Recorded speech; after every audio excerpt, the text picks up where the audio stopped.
Halo semua, balik lagi sama saya Abah Kopdut alias Kopi Udut. Semoga jiwa dan semangat kalian semakin brutal.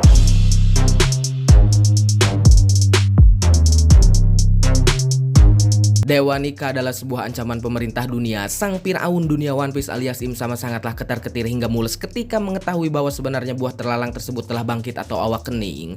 Namun di sini yang sangat menarik adalah jika kalian perhatikan bahwa sebenarnya perjalanan Luffy sangatlah panjang dan tidak akan berakhir secepat apa yang ada dalam pikiran kita.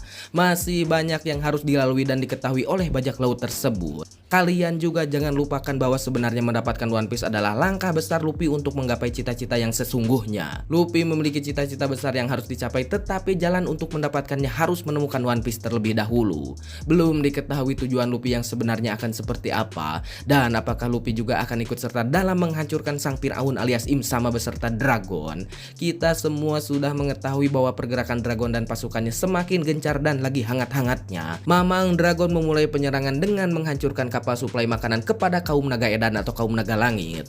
Para kaum naga langit sangat kesulitan karena mereka kehabisan stok makanan dan semacamnya. Mengapa si Mamang Dragon ini menyerang suplai makanan untuk kaum naga langit? Kalian harus tahu dan sadar bahwa sebenarnya yang sangat berpengaruh dalam sebuah perang adalah logistik atau suplai makanan. Ini adalah strategi yang sangatlah cantik. Bahkan di dunia kita saat ini atau dunia nyata, suplai makanan atau logistik juga adalah kunci kemenangan dari beberapa negara yang sedang berperang, bahkan dunia perang 1 ataupun 2. Maka pergerakan dari Mamang Dragon sangatlah bagus dan penuh dengan sebuah rencana yang sangatlah matang.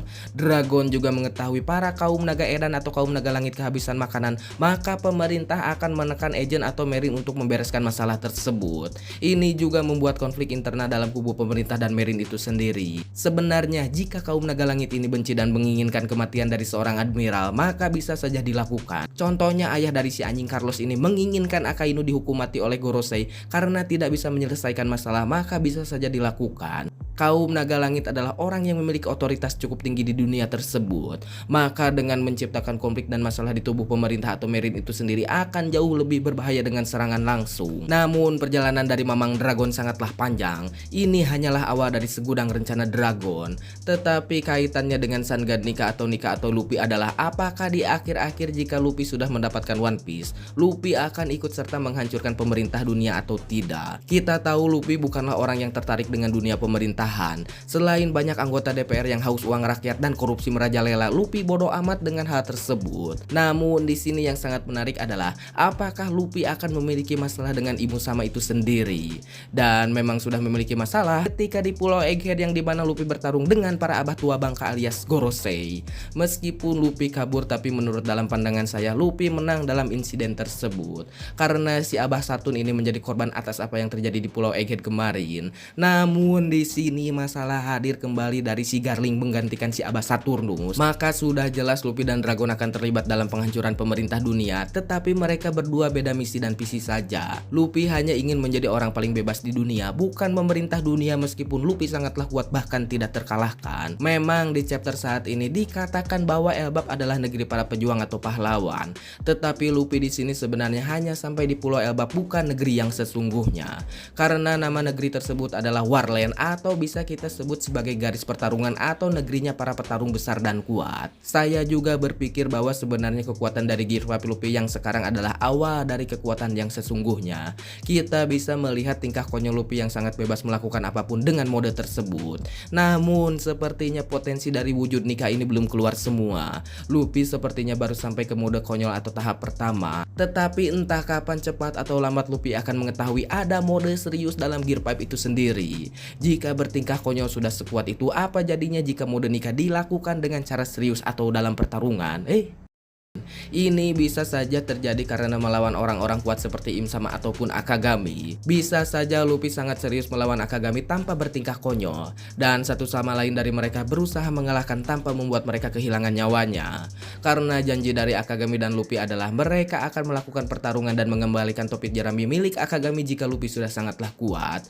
Maka di akhir-akhir cerita tersebut atau setidaknya di saga terakhir ini, Akagami akan mencoba membuktikan sendiri kekuatan dari Luffy yang sesungguhnya sepenuhnya dan mengeluarkan segala potensi dari mereka masing-masing. Ini juga akan menjadi sebuah pertarungan yang selalu kita ingat meskipun One Piece sudah tamat, karena janji tersebut adalah salah satu ikon pertama Luffy ketika ingin menjadi bajak laut. Semua ini bisa saja terjadi karena memang pada dasarnya Luffy akan terlibat dengan penghancuran pemerintah dunia, namun tidak menginginkan sebuah kekuasaan. Peran tersebut akan diambil oleh Mamang Dragon, dan kita semua juga akan melihat cepat atau lambat menyaksikan seberapa kuat pemimpin dari pasukan revolusi tersebut. Tidak hanya diam saja si Dragon teh. Tidak mungkin jika Sabo sekuat itu dan yang lainnya, tetapi Dragon memiliki kekuatan yang tidak jauh dari mereka. Setidaknya sekelas si Abah Gap ataupun Akainu dalam kondisi primanya. Kita juga tahu bahwa Akainu adalah seorang monster yang tidak bisa kita remehkan. Bahkan saya cukup yakin jika Akainu ini bertarung dengan Gorosei 1 lawan 1, maka Gorosei juga akan kewalahan dan akan memiliki luka yang cukup besar oleh Akainu. Tetapi yang cukup menarik dari anjing Akainu ini adalah sifatnya itu sendiri. Karena sifat Akainu sangatlah keras kepala atau keras bebatok dan tidak akan menyerah begitu saja terhadap lawannya. Namun ini semua hanya sebatas teori, tetapi referensi dari video ini berdasarkan apa yang terjadi dalam chapternya atau dari Oda Sensei secara langsung. Jadi gimana menurut kalian? Tulis pendapat kalian di kolom komentar, dan buat yang mau request sok aja nanti sama saya di bahas.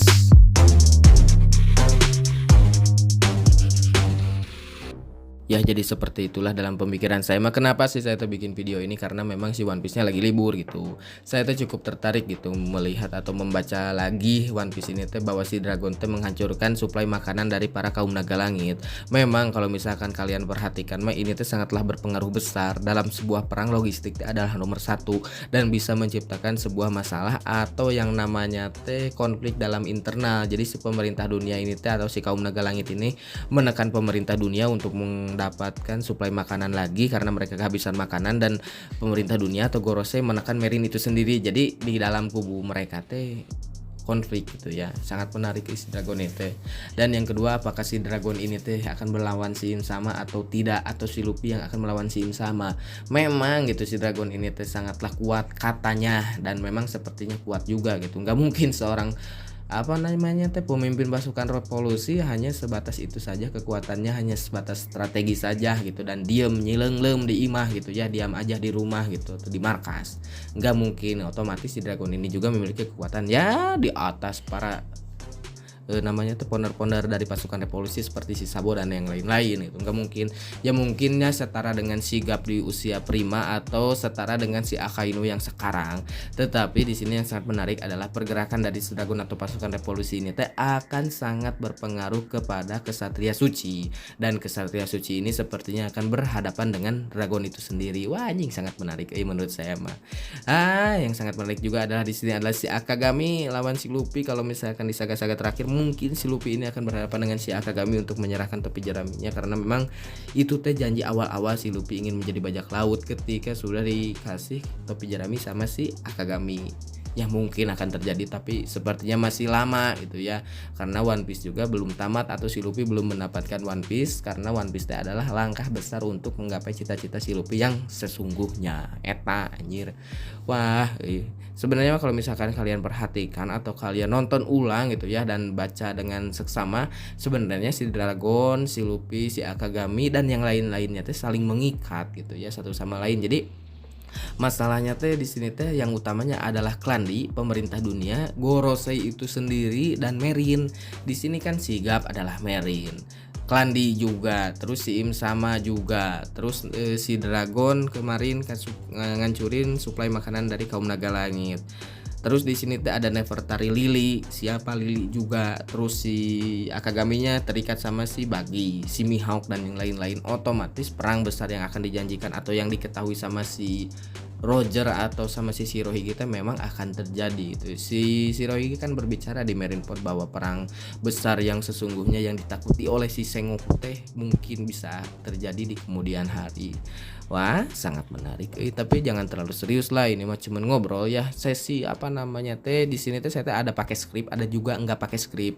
Jadi ngopi gitu, ngobrol One Piece Indonesia. Jadi saya tuh bukan ngedoktrin kalian dengan apa yang saya ucapkan, tetapi ini adalah pendapat saya dan koreksi kalau misalkan misalkan salah dan pendapat kalian juga kayak gimana. Jadi santai aja lah sama saya mah. Saya teh pengen nampilin muka tapi teboga mikna anjing lamun misalkan nge-record make HP langsung suaranya nggak kedengeran, nggak nyaman tapi ya saya mah seperti inilah. Misalkan nge-record atau facecam juga nggak akan dan nya saayana we lah hirup mah gitu ya, nggak usah ya aneh-aneh lah disumput-sumput di sosial medianya. Hirup mah kieu we nya susah teboga duit ya udahlah, itu mah cuman teori ya, berdasarkan apa yang terjadi, referensinya jelas gitu ya, memang terjadi seperti itu ya. Ya udahlah, salam sejahtera karena tenggorokan saya sudah kering. Hayang ngopi, hayang udud seperti biasa, kopi hidung jeung jarum coklat. Goodbye, dadah.